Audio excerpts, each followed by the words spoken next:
Hello po sa lahat. Panibagong araw, panibagong pagkakataon na naman para makapaglakad-lakad kami ng aking anak. Andito uli kami ngayon sa Oval.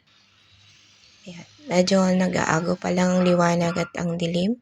Kaya parang konti pa lang ang mga walkers and joggers dito sa Oval. Nagmamadali siya maglakad kasi may oras na lang kasi ngayon ang Oval para sa mga maglalakad-lakad. Kaya inagahan namin ang alis. Ayan, nagmamadali siya.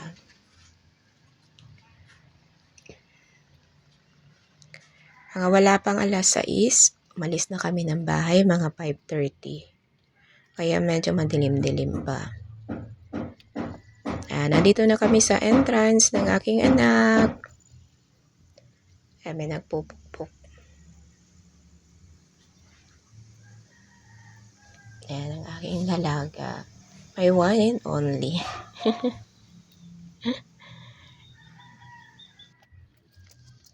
Ayan, nandito na uli kami sa Oval.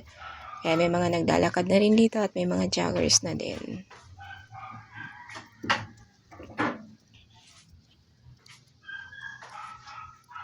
Ayan siya.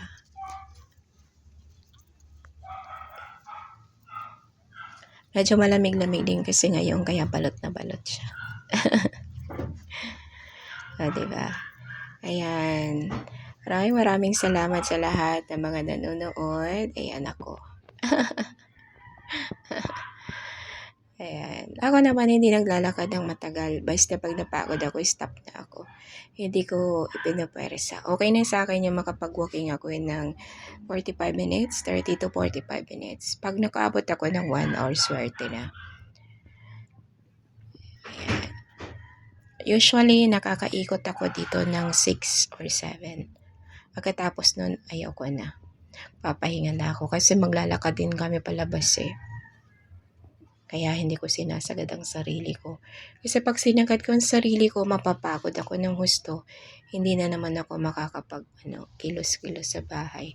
Alam niyo naman tayo mga nanay, marami talaga tayong responsibilidad sa bahay. Ayun, wala pang sikat ng araw.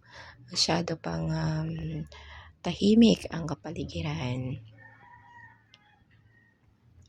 Ikot-ikot lang kami. Hindi ko na kinukunan yung kung ilang beses akong nagwo-walking dito kasi masyado nang mahaba po yun. Maraming salamat po muli sa panonood sa aking mga videos. Bye-bye po sa lahat. Thank you for watching. God bless.